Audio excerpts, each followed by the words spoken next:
So this video is titled The Power and Limitations of Positive Thinking. So I just thought that I would touch on my take on the whole concept of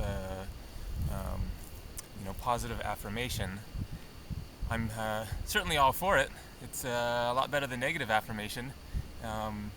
Brings to mind that they say that the road to hell is paved with good intentions, and I've always completely disagreed with this because what's the alternative?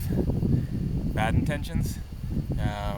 Even though bad things can come about from good intentions, of course, but good intentions and positive affirmation and positive thinking are all good, positive, important things.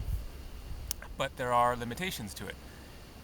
A year or so ago, then I was having a discussion with some friends, and I was talking about how it's challenging to sell books. The book industry is tough.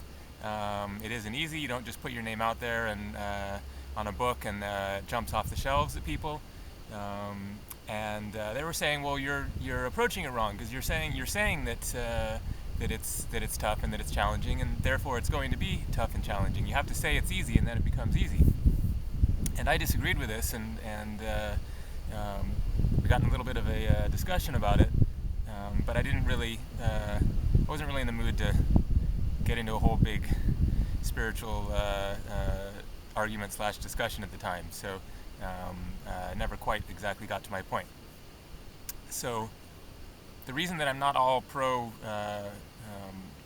positive thinking is the ultimate answer is because positive thinking is, of course, a product of the mind, and which means that it absolutely has power and validity, of course, and can be extremely effective. However, we are not just the mind. As I understand it, there are 4 different aspects to who we are. There's the physical, there's the mental, there's the emotional, and there's the spiritual. So there's 4 different bodies that all come together, as it were. The mental is in the upper chakra area, obviously, the head. The emotional is in the lower chakras, and the spiritual is at the heart chakra. The body is that which contains all of that. And these are all aspects of who we are, and these are all consciousness. There's a distinction to be made between mind and consciousness. Mind is an aspect of consciousness, but there is more to consciousness than just the mind. So positive thinking is important and valuable and powerful, but if you aren't in alignment in your mind, in your mental body, with the other parts of yourself, then it is of limited effectiveness. So it's important to approach things from a multidimensional perspective, especially life's quandaries. Depends on what you're dealing with. If it's a matter of trying to get a flat tire fixed, then it's fairly straightforward. You gotta deal with the physical realm, and you gotta fix that tire one way or another.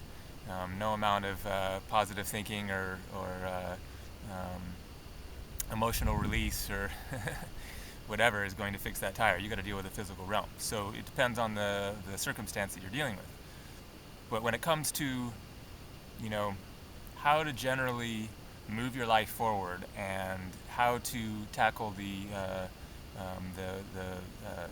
challenges that life brings, then it's important to approach them with all aspects of yourself. So it's important to be in touch with your emotional body as well, and that is intuition, creativity, sensitivity, feelings,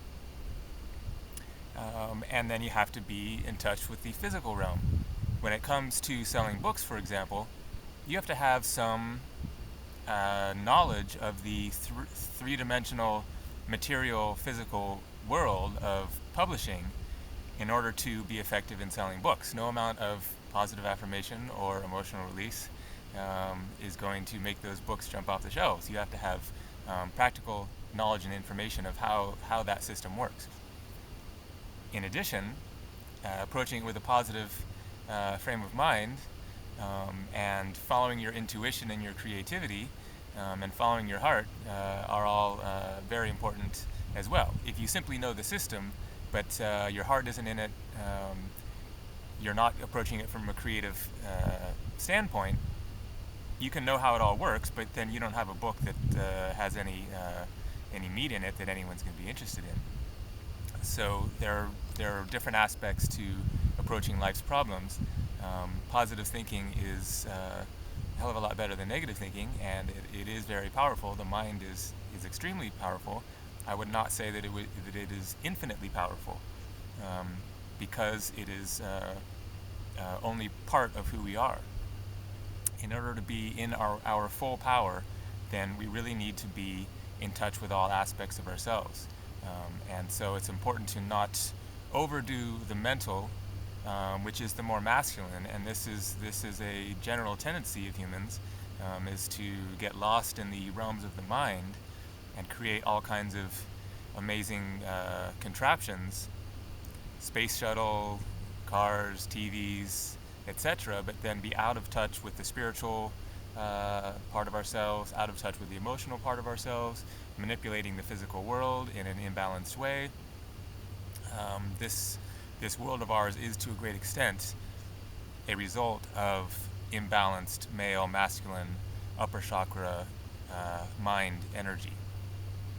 And we really need to come more into touch with the other aspects of ourselves, and through the power of those other parts of ourselves, because the lower chakra, emotional, feminine aspect of being has great power. I would say it's more powerful than the mind in terms of raw power, and so that really needs to be tapped into and utilized. And with harnessing all that we are, then we can be much more powerful and more balanced in moving forward and creating a world of sanity and of balance and of happiness and joy. So that's my take on positive thinking. Thanks for watching.